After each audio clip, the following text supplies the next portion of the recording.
ይህንን አስገራሚ የሆነ ነገር ታውቃለህ?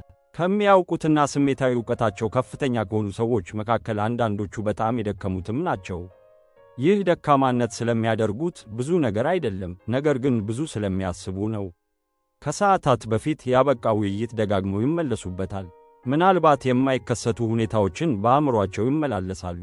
ሌሊት ላይ እንቅልፋቸው በሥርዓት አይተኙም፣ ምክንያቱም ነገር ስለተበላሸ ሳይሆን አእምሮአቸው ምን ቢሆን ብሎ መጠየቅ ስለማይቆም ነው። በዚህ እውነታ መካከል ያለው የሥነ ልቦና ፓራዶክስ ይህ ነው። አንድን ሰው አሳቢ፣ ጠንቃቃ፣ ርኅሩህ የሚያደርገው ትክክለኛው የአእምሮ ልምድ እሱን በረጅም ጊዜ የሚያደክመው ደግሞ ነው። ዛሬ ስለ ብዙ ማሰብ የሚያጋጥማቸው ሰዎች ስነ ልቦና እንመረምራለን። በአእምሯቸው ውስጥ በእውነት ምን እየተከሰተ ነው? ይህ ሁኔታ እንዴት ይገነባል? እና በእውነት ስለ ሰውየው ምን ይገግራል? መጀመሪያ ላይ ምርምር ይህን ንድፍ ምን ብሎ እንደሚጠራው እንመልከት። ስነ ልቦና ባለሙያዎች ይህን ክስተት ማላዳፕቲቭ ሩሚኔሽን ብለው ይጠሩታል። ይህም አእምሮ በተደጋጋሚ ወደ አንድ የሐሳብ ዙር መመለስ ማለት ነው። በተለይ በየትኛውም ጊዜ እርግጠኛ ካልሆነ ነገር፣ ካለፉት ክስተቶች ወይም ከማኅበራዊ ሁኔታዎች ጋር በተያያዘ። ከየል እና ከሚቺጋን ዩኒቨርሲቲ የተደረጉ ጥናቶች በተደጋጋሚ እንደሚያሳዩት ብዙ የሚያስቡ ሰዎች ይህን ስለሚያደርጉት ደካማ ወይም ጭንቀት የበዛባቸው ስለሆኑ ብቻ አይደለም። ብዙ ጊዜ አእምሮአቸው በንድፍ መለየት በጣም ጠንካራ ስለሆነ ነው። ሁልጊዜ እየተመለከተ እየተመራመረ ትርጉም እየፈለገ ይኖራል። ችግሩ ብልህነት አይደለም፣ ችግሩ ሥርዓቱ ለመቆም ምልክት አለመቀበሉ ነው። በነርቭ ሥርዓት ደረጃ ይህ ከፊተኛው የአእምሮ ክፍል የፕሪፍራንታል ኮርቴክስ ጋር ይያያዛል። ይህ ክፍል ለዕቅድ ማውጣት፣ ለትንተና እና ለራስን ማስተዋል ተጠያቂ ነው።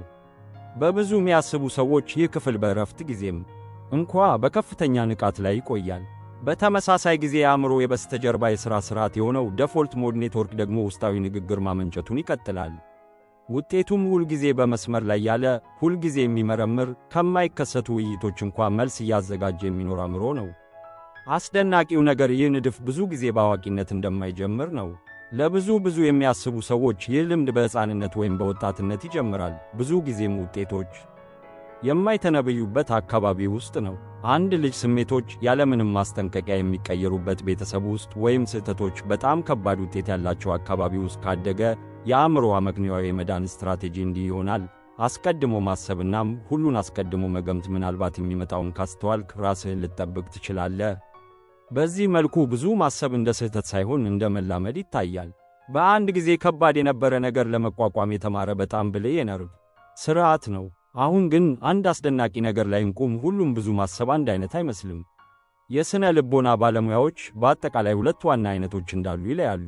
የመጀመሪያው ነጸብራቃዊ ማሰላሰል ነው። ሰውየው ወደ ውስጡ በመመለስ ራሱን ለመረዳት፣ ስሜቶቹን ለመረዳት እና የሁሉም ነገር ትርጉም ለመፈለግ የሚሞክርበት ንድፍ ነው። ይህ አይነት በተመጣጣኝ ሁኔታ ሲኖር በእውነት ጠንካራ ጎን ሊሆን ይችላል። ከፍተኛ የስሜታዊ ዕውቀትና ጥልቅ ራስን መረዳት ጋር ይያያዛል። ሁለተኛው አይነት ደግሞ እርስ በርስ የማይለወጥ ብዙ ጊዜም የሚያስጨንቅ የብሩዲንግ ሩሚኔሽን ነው። ይህ ችግር ላይ መቆየት እንጂ ወደ መፍትሄ መሄድ የማይቻልበት ንድፍ ነው።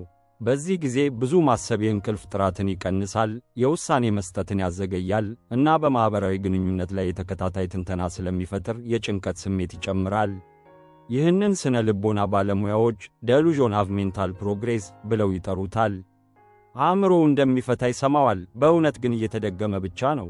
እዚህ ላይ ዶፓሚን ደግሞ ወደ ስዕሉ ይገባል። ሰው ችግር ሲፈታ ብቻ ሳይሆን በአእምሮ ውስጥ ችግር ሲያስብም ትንሽ ዶፓሚን ይለቀቃል።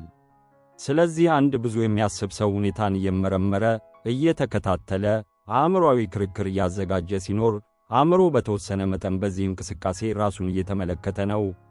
አእምሮ የሚቀጥልበት ኬሚካላዊ ምክንያት አለው። እንግዲህ ይህ ንድፍ ስለ ሰውየው በእውነት ምን ይናገራል?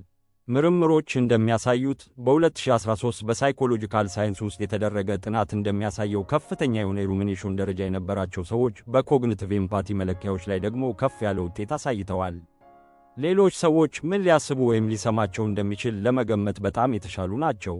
በአማካይ በማኅበራዊ ንድፎች ይበልጥ የሚነቁ፣ ቃላት እንዴት እንደሚያርፉ የሚገነዘቡ፣ በአንድ ክፍል ውስጥ ያለውን የስሜት ድባብ የሚያስተውሉ ናቸው። ያ ብዙ የሚያስብ ሰው የሚደክምበት ኃይል ተመሳሳይ ጊዜ እጅግ የሚያስተውል ሰው የሚሆነው እሱ ነው። ግን መረዳት ያለ መፍትሄ ያደክማል። ያ ነው ብዙ የሚያስቡ ሰዎች የሚኖሩበት ውጥረት።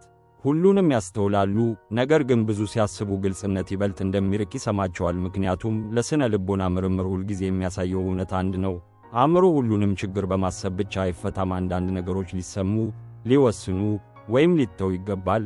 ሁሉም በትንተና አይፈታም። ከክሮኒክ ኦቨርቲንከርስ ጋር የሚሰሩ ሕክምና ባለሙያዎች ብዙ ጊዜ ሐሳቦችን ለማስቆም አይሞክሩም፣ ከእነሱ ጋር ያለውን ግንኙነት ለመቀየር ይሞክራሉ። አክሴፕታንስ አንድ ኮሚትመንት ቴራፒ ለምሳሌ በኮግኒቲቭ ዲፊውዥን የሚባል ሐሳብ ላይ ይተኩራል። ይህ ሐሳብ ማለት አንድን ሐሳብ ሳንከላከል መመልከት ነው። የሐሳብ ዙር እየመጣ መሆኑን ማየት እንጂ በውስጡ መውጣት አይደለም። እንደዚህ ከሆነ ሁኔታውን አስፈሪ ነው እና መፍታት አለብኝ ከማለት ይልቅ አእምሮዬ አሁን አንድ ጭንቀት እያመነጨ ነው ማለት ይሻላል። አንዱ ሐሳብ ወደ ውስጥ ይጎታል፣ ሌላው ግን ትንሽ ርቀት ይሰጣል። ይህ ሁሉ የሚጠቁመው ከግለሰቡ ብቻ በላይ ያለ ነገር ነው። ብዙ ማሰብ የባህሪ ጉድለት አይደለም፣ የድካም ምልክት አይደለም፣ ወይም የደካማነት ማስረጃ አይደለም። በመሰረቱ በአንድ ጊዜ እጅግ ንቁ የነበረ አእምሮ ነው፣ በአንድ ጊዜም እርግጠኛ ያልነበረ ነው። ችግሩ ማሰብ ፍጹም ማቆም አይደለም። ችግሩ ለዚያ አእምሮ በትዕግሥት እረፍት እንዲያውቅ ማስተማር ነው።